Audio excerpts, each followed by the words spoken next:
This is the Gardens Nigeria F1 Club, and this club has been in existence since 2018. Absolutely one of those fun clubs. There's a lot of activities that goes here. Every single race day, we are here watching F1. We're here enjoying the sport that is F1. And you can see so many fans are here. Sometimes we have over 100 people. Sometimes we have even more than that.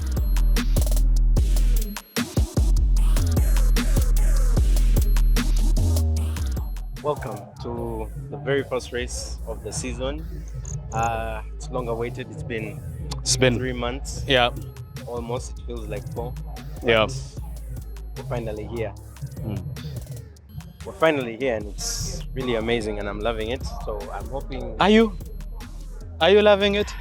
I mean, the more things change, to be positive, the more they remain the same. The man is literally 12 seconds away from Carlos Sainz. We're just, 12 laps in. He's literally doing a second a lap. I am being cautiously optimistic. No, there's no optimism here. But I think Red Bull. I'm ready for my P5, 6 there. Yeah. That's if I'm lucky. Yeah. That's if I'm lucky. Yeah. But I'm hoping. I'm hoping for the best and seeing if anything else I can get. Yeah. So that there that you saw, that right there, the fans jubilating. That was a beautiful overtake by Sergio Perez of Red Bull on Mercedes. That is George Russell. George Russell started the race with quite some good pace, but as the race went on, we've seen that the pace has gone a little bit down, more like what Ferrari were experiencing. Ferrari have the qualifying pace, but they don't have the race pace. True. I'm holding out to see if there'll be any improvement, but I feel like Russell is just holding things up. You think he's managing tires? He's just pitted for new tires. Is it that the tires are not warm enough? And that's, of course, Carlos Sainz right there pitting as well. Like we said, you're going to keep learning a lot of things as the season goes on. And Definitely. Pitting basically means the drivers get into the pit lane, change their tires. If there's a damage on the front wing, they're changing the front wing. And they have to do all this in the fastest time possible. They change tires for, 2 seconds? World record is 1.8. 1.8 seconds. That was Red Bull. By Red Bull. Yeah. Absolutely. So incredible stuff. So you can imagine, and everyone keeps saying it's not a team sport. I mean, it's not a sport, but my goodness, it's a team sport. There are engineers into this. Yes. You've got drivers into this. Strategists. You've got strategists into this. You've got engineers into this. Aerodynamicists. Yeah, you've got painters. Absolutely. Fabricators. Absolutely. Welders. All people from different walks of life that normally wouldn't get the chance to be the best they can be in another sport, but in Formula One. Yeah. No, they can be I like to call it a sport for geeks. Yeah. People that like the scientific side of life. Yeah. But when you look at Red Bull, they have really outdone themselves. Forget the background chatter of Christian Horner and just focus on the car that they have. I think they kept their heads down and stayed patient, because at the beginning of the weekend it wasn't looking ideally good, the best. Yeah. Some of us even had false hope, but I guess those have been dashed with. Yeah, and Ferrari going for the undercut with the Carlos Sainz pitting before. That is Max Verstappen. Of course, he's going for the hard tires, but Max is trying to push those softs for as much as he can. They're using the C3s. I think the strategy is good. I think they'll hold out. Yeah. We'll see how long it goes, but it's also, don't never forget, it's Formula One. One yellow flag, everything changes. Absolutely. So we'll see what happens after the race. Let's head back in and see what happens. We'll be back with you guys to get back into the race and see what's happening. So, guys, first of all, broken seats. Yeah.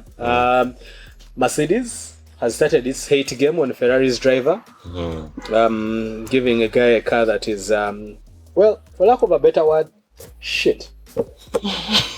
Excuse your French. Totally. Guys, in F1, honesty is key. In F1, honesty is key. I mean, are you really going to stick to that narrative that honesty is key? What can I stick to? Like, right now, I thought all the problems were fixed. The first season showed, and the first race of the season was last weekend, and Red Bull finally took off the sandbags. Little did we know, Those were heavy sandbags, the man. sandbags were heavy. The sandbags were heavy. Guys, do you know what you can do in 20 seconds? Take a dump. You can eat 2 buns. You can eat 2 whole buns Don't without ignore a what. drink. Don't ignore what. Hey! Without a drink. You are moving on swiftly. Okay. Let's move on swiftly because. But good race. Good race overall, I think. Ferrari. Same old problems. Same old. No. I actually disagree with that because there was news that came out from Dachesa and Formula 1.uno, Formula. Whatever that site is. There were reports coming out that last year the gap to Red Bull at the start of the season was about 9/10 of a second, right?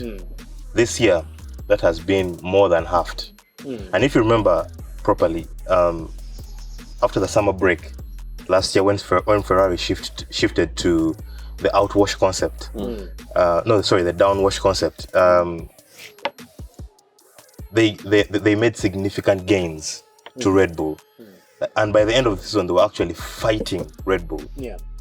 I believe given a few more races we would have seen those tangible benefits, but it just so happens that if you compare the start of last year to this year, the gap to Red Bull is substantially diminished.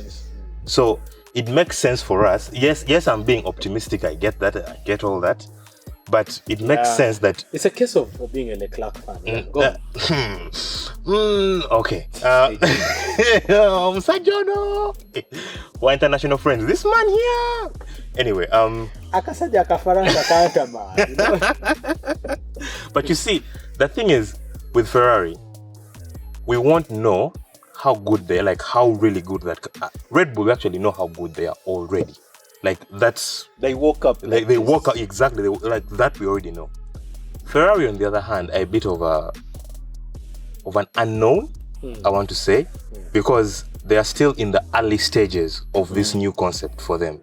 Because if you come maybe a few months from August to this year, Jan, maybe about 8 months into a concept.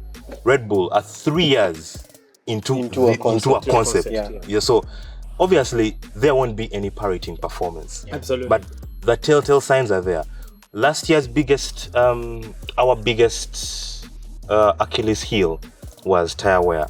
That was visibly missing. So visibly because we were, as opposed tires to would degrade so fast. like it was blink and you miss it. Tires are gone. Bye. You and fall then you off. pit at the wrong moment. Yeah, because Xavi was a madman. Yeah, go on. Because time is anyway, not to linger on Ferrari too much, all I'll say is there are positive signs ahead. Because even Leclerc came out and said he didn't expect the little Frenchman, we all know what the little Frenchman is, to make so many changes so quickly within Ferrari, because he has hired so many personnel who don't happen to be Ferrari. Don't happen to be Italian. And If that's you normally the Ferrari way. That's the politicking that happened after Ginto and Ross Brawn left in the early 2000s, because they left because of politicking, and once they left there was a visible decline in engineering, efficiency and everything else. It was now the focus was on internal fighting, which brings us neatly over to Red Bull. I wasn't wrong with my prediction. I would like that to be put on the record. And Red Bull's consistency, minus their drama, has shown you that they are who they are. They woke up like this. They're beating teams. I forget what Perez's gap was to Sainz, but it was a dominant performance on their part, and it's if it's anything, it's showing the grid that, by the way, while you guys are busy copying what we were doing last year, what we did last year, left it behind. We've gone to a whole new thing, and I love how they are borrowing concepts from the people that you would say are their Rivals. rivals and weren't doing well with the same concepts, because that modified W40 is I want to say that really something. when I look at Mercedes' W15, I think there is some power in that car. Yes, there is. There's some power in that car. I just think that they have yet to understand how to get the best out of it. Get the most Because out you of the could, thing. you could see George Russell right there, he was fighting. Was right there within the fight. Then, out of nowhere, just loses power. The question is, how do you go from going in a position where you're having literally a second per lap to dropping down to close to what, 4/10? True, even per with the lap. DRS train. Yeah, even with the DRS, they were still not fighting, because Sainz comes, fights off, overtakes Charles Leclerc, then now gets into the fight with George Russell. Where was that difference? And I think that is something that they have to work on before they leave the Middle East. True, because I am still on Mercedes as well. I love that they finally fixed some core problems they've had since this new era began. Yeah. That rear end stability. Whenever that car would take a corner, you see it wants to go to Kamocha. Instead of going through the main road, it wants to go on the side and what. So I love that for the first time in a long time, that car was extremely stable on the track. So now it's just finding more performance on the car wherever they can find it, as fast as they can find it. Before, it's a runaway train and they can no longer catch Red Bull. Because give it 8 Grand Prix, guys. If no one does anything about it, you might as well crown the man. Give Max his trophy. You tell have him not you yet? stay home. You have not yet crowned him? But you see, the thing is, Formula One. I think we need to stop this misconception. People are still with the misconception of yesteryear that Yeah. somehow an Someone error will- fix, and no, an error fix is somehow going to gain you maybe 2/10, maybe 4/10. Most of the performance, I would say 70% of, and that's a more or less what's the word, optimistic Yeah. percentile. It's probably more than 80%. Sorry, probably more than 70%. Yeah. More than 70% of the performance comes from the flow. True. And who has the best flow in the game? Red Bull. Red Bull. Who has the second best flow? Ferrari. So why am I saying that? You notice Ferrari changed their overall concept from an outwash concept over like to a downwash. Completely different. But the performance, they were still able to unlock the performance of their flow and their chassis. So that should tell you that while people are memeing Mercedes and saying, Red Bull even copied yes, they did copy. They copied your overall concept and I wouldn't even call it copying. What they did is they borrowed an they idea, borrowed your idea, amalgamated it with what they improved have. it, Yeah. and For then all- put on some Red Bull magic. For all listeners and watchers out there, there's a book by Adrian Newey called How to Build a Car. I highly recommend you read that book, because in that book there's a chapter in which he talks about borrowing ideas from even the back markers. Yeah. While there is this rumor that has circulated the F1 world that Adrian Newey is so stuck up in his ways. The last airbender. Yeah, he's yes, it's his way or the highway is not true. No. Because Adrian Newey will look at a concept, Yeah. ask himself, how can I unlock that concept with what I have? Which I believe is what's happening. Because if you've noticed, last year Ferrari had the S-duct just below the side pods.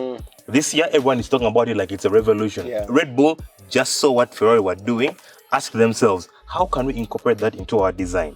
They looked at Mercedes' zero pod concept. They asked themselves, how can we stay true to our concept but try and copy what they were doing? Because if you've noticed the shotgun outlets just behind the driver on the engine cover, those were predominantly a Mercedes thing. Yeah. And Red Bull, for whatever reason, they're actually unlocking even more performance with what they have. So there's this thing that Ferrari keeps saying, a lot of work was done underneath the car. Yeah. So that should tell you that most of the work is actually on the floor. So we might all say, Mercedes showed good performance, but how good is their flow overall? What compromises are they? We don't know what compromises they are making currently to ensure that they're performing well. You might find that their simulator is telling them we need to be at the front, but because of the compromises they are making with their overall design of the flow, they are losing performance. There's so much drama in Formula One, but so much drama is off the track. True. Turns out, Jos Verstappen wants to take Verstappen to Mercedes. I hate to be the contrarian on this episode, but how sure are we that that's what's actually happening and not media? No, I think media trying to stir the pot. But also they're really good at that. But also, it could be that the forces that are trying to fight Christian Horner are using Verstappen as A tool. the last piece to get Horner out of the business. Because as Red Bull, your question is always going to be, do I stick with the team principle? Or do I stick with the man who is bringing me the championship? Yeah. And currently, sponsors are coming because of Max Verstappen. Yeah. They're not coming because of Christian Horner. Yeah. If you are the company, you know that the car is not designed by the team principle. It's designed by Adrian Newey. You get the point? Yeah. So who did you figure out Who's more important in the chain? Yeah. So my thinking is that they're not trying. Verstappen is not really going to leave. Yeah. He's going to stay. But the forces that are fighting Christian Horner are using every single thing available option. I will confess to tweak things. I found the link to the drive folder. I looked through some of that stuff and I was like, guys, I can make some of this stuff using AI. True. No, no. Listen, I read through Still it. speculation. I read through it. If it's not AI, the one thing I'll say is, there were moments where he harassed her. That's true. That's true. There were moments where he harassed her, and I'm a guy who doesn't. I don't cover up harassment because for me, I've seen people who have gone through it. Yeah. But then also, you could say that for most of the part, it was a case of infidelity. True. You get it? That he was trying to have a sexual relationship with another woman. Allegedly. He was allegedly trying to have a sexual relationship with another woman. Yet he's married. Yeah. Because even the woman categorically kept telling him, but you're married. Yeah. You have a wife. You said you're happily married. Yeah. And he would always find a way of It actually acted like bending. the message wasn't there. Yeah, he was word bending. Well done. But so for Christian Horner, really, it's a case of there's someone who wants him out of that seat. True. And they're going to do and I think that is the cost of success. Which is true. Also, I hate to circle back to what we said in the beginning of the episode. If you remember when I said Ginto and Rosberg, when they left Ferrari, that marked a significant the beginning, the beginning of the downfall of the team. And if you have read, to all those who are watching and listening, if you have not read How to Build a Car by Adrian Newey, I recommend you do. There is a chapter towards the end of the book where he talks about how Red Bull came into existence, right? And in that book, he details how Christian Horner is the one who approached him and told him, I have the backing of Dietrich from the late. Now, this was an unheard of phenomenon in Formula One at the time. A drinks company thinking they can build cars, and this was, I think, 2005 when he was approached. And him and Horner with Dietrich have built that team from the ground up. All the hires that they made are by and large because of those three men. Now, if there is now a change in internal politicking, ask yourself what's happening. Number one, Dietrich passed away in 2022, sadly. And it's no coincidence that all this is now coming up. Just, I would say, 1 year. 1 year. Just 1 All year. the vultures are Just circling. They now want power. They want And the power. for the biggest time, that has been Ferrari's downfall.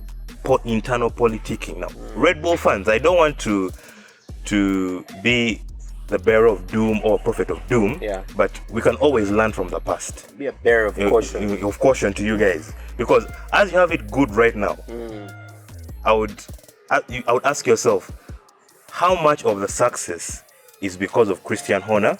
How much of that success is because of Adrian Newey?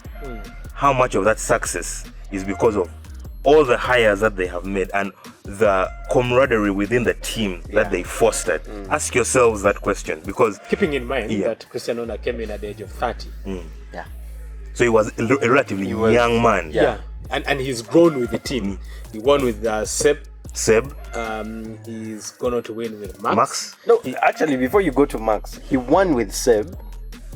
He's fought Mercedes tooth and nail till they beat them and got the team to ally together on a common cause. We need to beat Mercedes until they made it a reality. And I think like what Emron puts out is, there's nothing that kills a team like the internal politics. I remember when you look at 2018, 2017, 2018, 2019, those were the years where Ferrari could have easily beaten Mercedes. But because we kept having the internal politics, and it was not helped by the fact that Binotto was an Italian through and through. And he grew up through basically the ranks of Ferrari. So, and then of course there were some powers that really didn't want him, because again, Ferrari, listen, I love Ferrari, but I do too. Alex Albon has been a darling for Mercedes for quite some time. And I think Toto Wolff has wanted to work with him for quite some time as well. And I think, remember the time when Hamilton took him on as his understudy?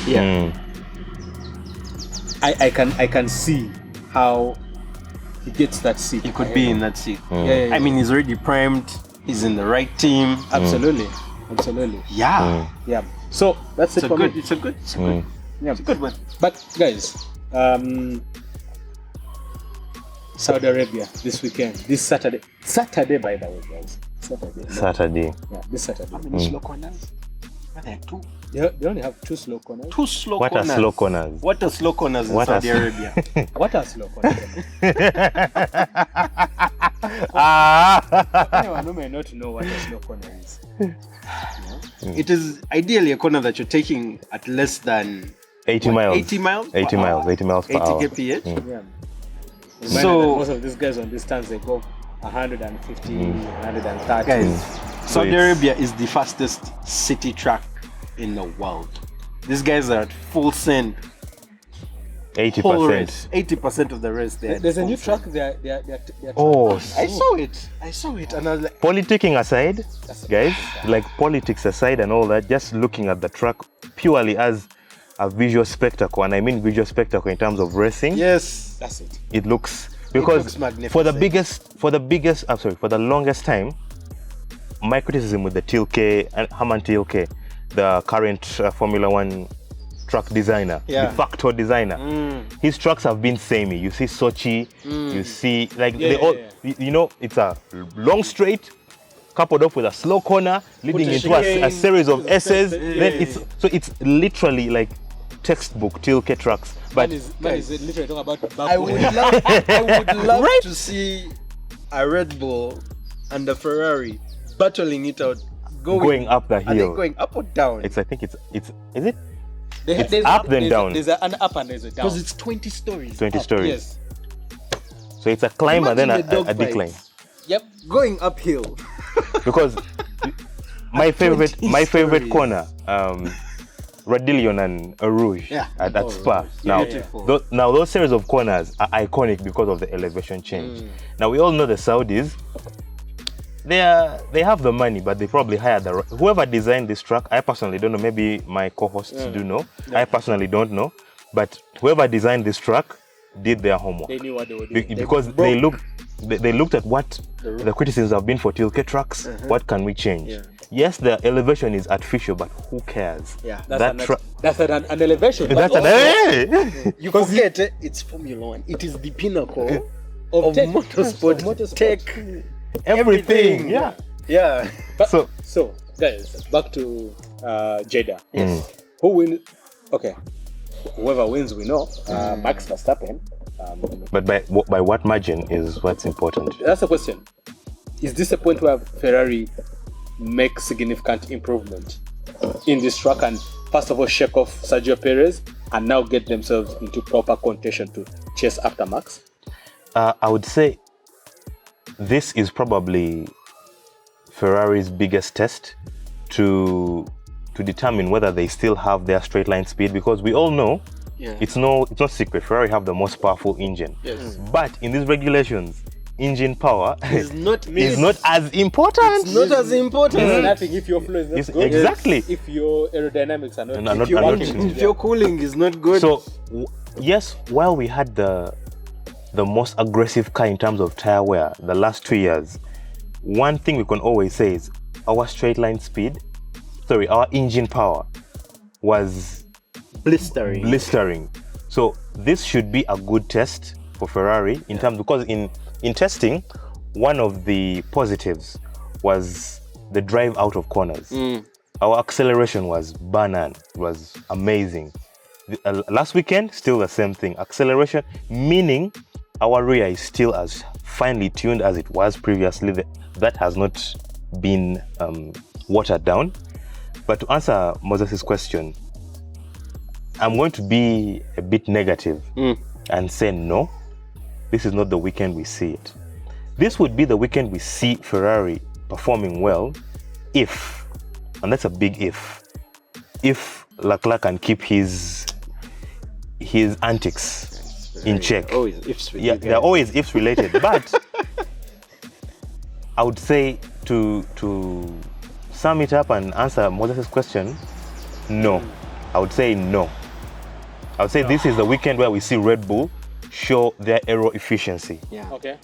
They're probably going to come with a really small rear wing and be like, oh my god, Like a pepper. they're like, hey, downforce eva wasebo. Yes. And then for you, is this a case where Mercedes makes those changes and we finally see improvement? I would say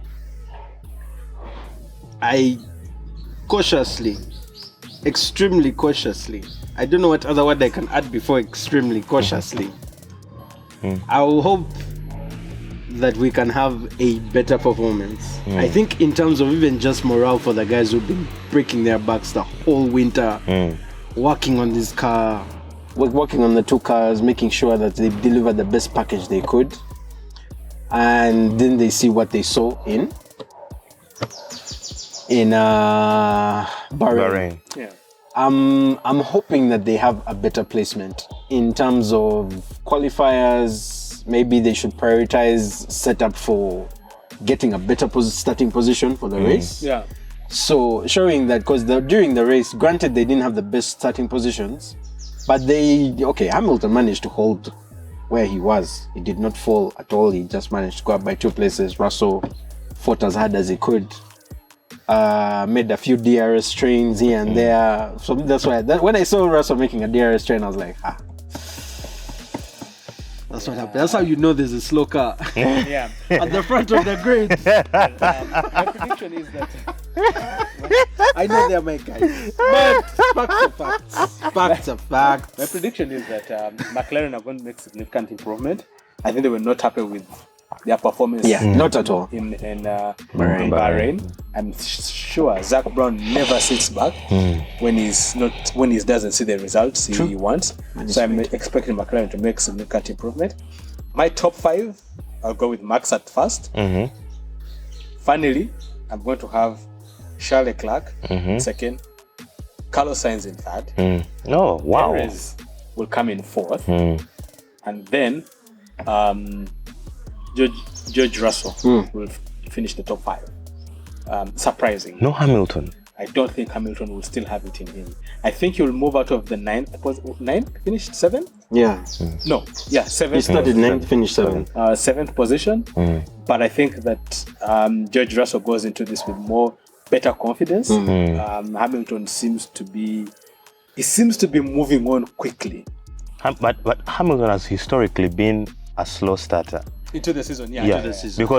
Because even Alonso has a saying: if you want to beat Hamilton, maximize the first half of the season. Because the second half, he will. If you remember 2016 when he had all the bad luck in the first half and Rosberg was dominant, then he came back like a freight train. It's a thing with Hamilton. It's a thing. So I and also considering that, I don't think he'll be among the top 5. Okay, fair enough. I just think that he'll have better luck this time. But George Russell comes in with more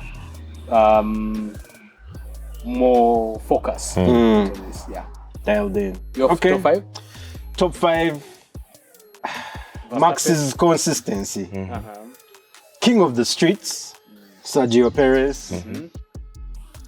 I think Leclerc has a shot.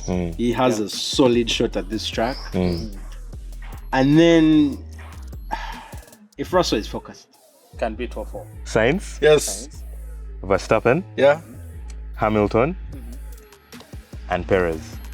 Guys, king of the streets, number 1. I know that's not. I want to say, Ben Sulaiman is under trouble. He was trying to go after Christian Horner, and now trouble has followed him. He's being accused of tampering with the results in Saudi. Remember that incident between George Russell and Fernando Alonso? Yeah. So it's being alluded that he forced the overturning of that result, and then they're also accusing him of trying to sabotage Las Vegas. And on that note, what to say? GearShift was with you. Until next time. Peace.